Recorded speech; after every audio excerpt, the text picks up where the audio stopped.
Hello, lovely viewers. Welcome to my channel. I am Anna. Hope your day is so well. If you like the video, don't forget to subscribe to the channel. Grant Ellis and Juliana Pasquarosa's engagement on The Bachelor Season 29 went down in flames, and I'm convinced they're one of the franchise's weakest pairings. Their relationship, culminating in a proposal on March 24, 2025, lacked the emotional depth seen in stronger Bachelor couples like Joey Graziade and Kelsey Anderson.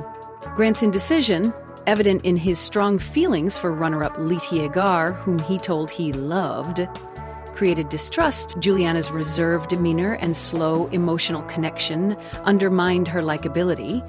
Grant's wavering commitment made his choice of Juliana feel more like a default than a conviction. Grant and Juliana's breakup was announced on June 13, 2025, which was just 3 months after The Bachelor Season 29 finale. It confirmed my earlier suspicions of their incompatibility. Juliana's demand for a second proposal and their non-committal wedding plans, including maintaining long-distance residences, signaled that Grant wasn't ready for marriage. The backlash was swift. Grant was labeled a player, and their romance was accused of being a publicity stunt. Compared to successful Bachelor couples, Grant and Juliana's superficial connection and post-show drama make them my least favorite Bachelor Nation pairing. Grant seemed so decisive when The Bachelor Season 29 premiered. He quickly identified the winner of his first impression rose and seemed to know exactly what he was looking for. It wasn't long before this image started to unravel. Grant changed his mind wildly from one day to the next. The 31-year-old day trader and former basketball player often sent home his favorites while keeping women he barely seemed to notice.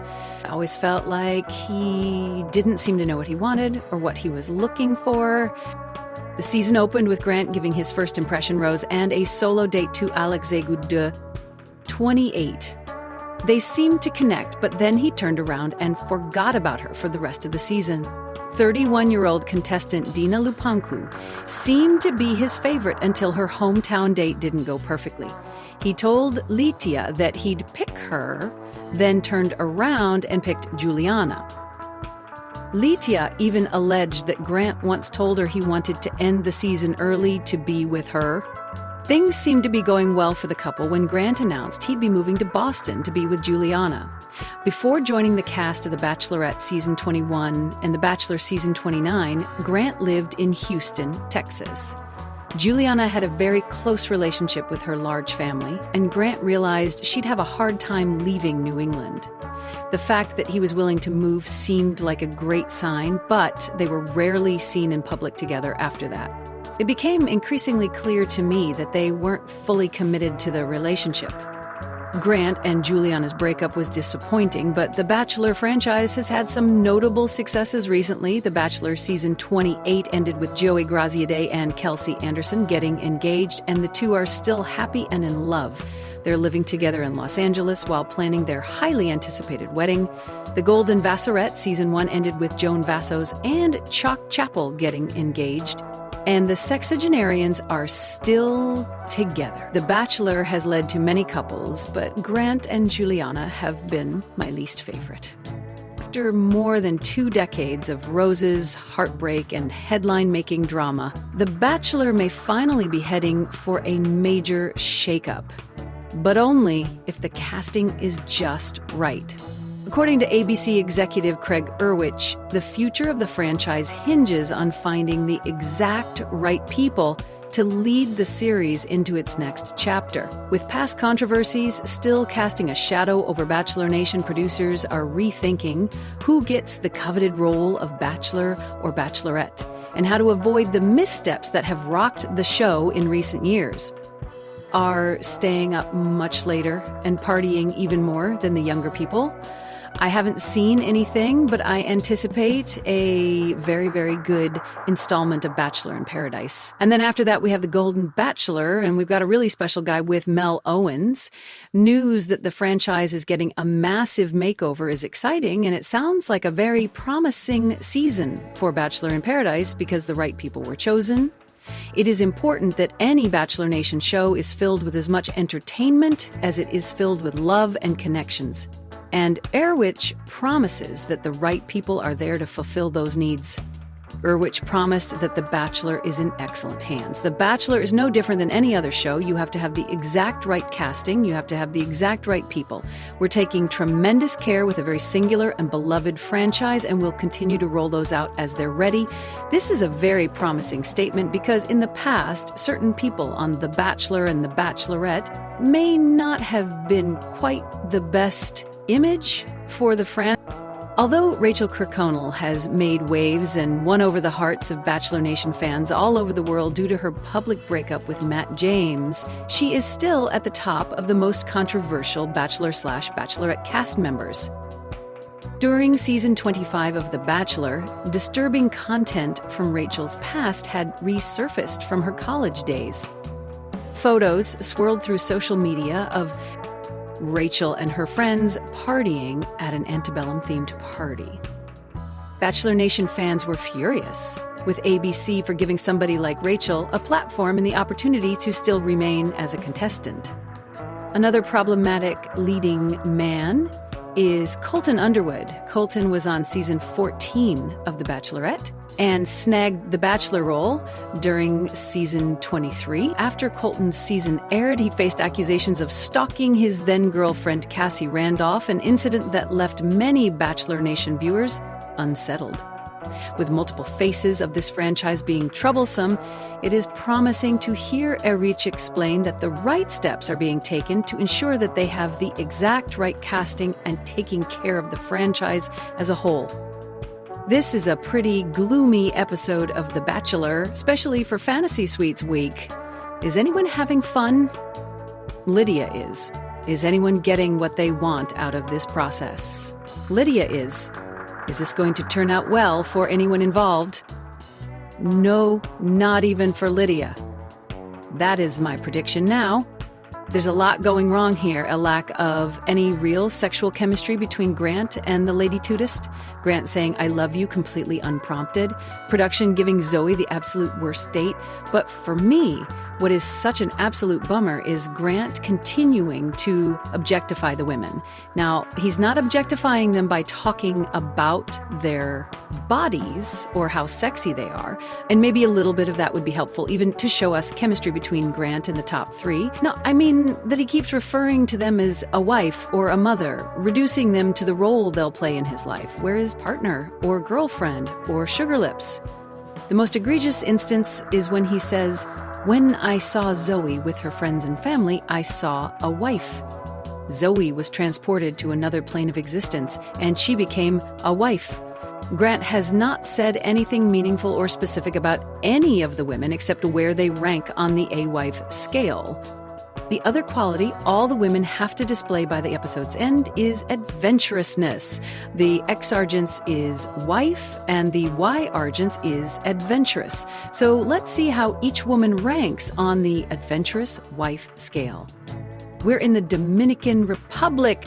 This episode looks like it was edited by the team behind Fast and Furious. We get a backstory drop on Grant in the first 5 minutes. He's part Dominican. His grandma was from there. He played basketball there for 3 years. And oh, right, he's trying to figure out who his wife is going to be. He doesn't know. It's like Grant is playing a game of the traitors called The Wife, in which one of the women is secretly his wife and he's going to banish everyone else. The first date of the week is Juliana's. The show is keeping up this pairing, the women with a former contestant with similar emotional themes thing, and I would say Juliana's emotional doppelganger is Daisy.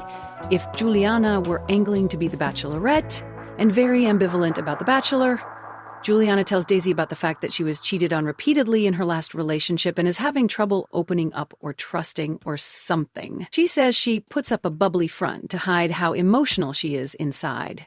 Juliana's strategy seems to be emotionally white-knuckling her way through the rest of the season. Daisy tells her that she has no regrets. Easy to have no regrets when you ended up with terrible herps the fourth. There are no run and jumps on any of these dates. Have we rejected tradition? Instead, Juliana and Grant are going four-wheeling, and Juliana needs a lot of validation that Grant likes her hair after it was in a helmet. I think Juliana is secretly in the lead because neither of them have doubts about each other. And he can see her as wife, and she's adventurous. So if she needs to be told her bangs still look cute after being in a helmet, that's fine. Grant also says that things in a relationship are going to be rough, but that they're going to be there to help each other through it. And that's what love is. That brings our "that's what love is" counter to one. Time for the evening portion of the date. You might think there would be some drama about Juliana feeling insecure that the other women are also there. Nope. That doesn't happen. You might think there would be some drama about Juliana feeling insecure that her and Grant haven't said "I love you" yet. Nope, none of that. Is there any drama or forward momentum? No. Part of the reason is we've heard some of this information about Juliana's past relationship before, and Grant offers so little about himself or his past relationships that there's nothing to latch on to. The only interesting thing Grant says is, "That's what love is for, it fixes you." And red flag, red flag. I don't know how much more ink can be spilled on the amount of inner child work Grant needs to do, but holy fucking smokes. Grant says that the moment today when her hair was all messed up and she didn't even know she was beautiful was so important. And he's ready to take the lead. He sees her heart, and he's falling in love with her. Information we already heard. They get the fantasy suite card, and as the door closes, ooh, spicy. The next morning, Juliana has a level of calm and peace that I haven't seen outside of the spa at the Four Seasons. He totally told her she was making it to the next week, right? When Grant leaves, she calls him Mr. Ellis and says, "Bye, boyfriend." She's really trying to get that shit over. She dips her cute little toes in the pool on her balcony and allows the dark thoughts to come flooding back in. Zoe's turn. Guys, who let this happen? This date shouldn't have happened for so many reasons. Chief among them, they don't know each other. These are two strangers. Also, the filming this season was 2 weeks shorter, so there is an alternate universe where Zoe got a one-on-one date, and who knows if she would have made it to Fantasy Suites. Right now, it seems like Grant stacked the deck for his Fantasy Suites week with two people he really, really, really likes, and the hottest person available, which is a disservice to Zoe because she seems cool and like someone who may just not be made for reality TV. I said during Hometowns that she and Grant looked really good together, and this episode, they look very awkward together. Their daytime date is designed to get into Zoe's head. It's silent yoga. Are you fucking kidding me? I need Zoe to be a bad bitch and take over the date. This is not the time to actually be silent for the entire yoga session. You have two options. Either say screw it and joke and laugh, or go full-on sexy. Remember abs? Always be straddling. Instead, it seems like the two of them can't even maintain eye contact for more than 15 seconds. Things are not looking good. She also met with Rachel before the daytime portion of the date, and you can see it dawn on Rachel how not good this is going for Zoe.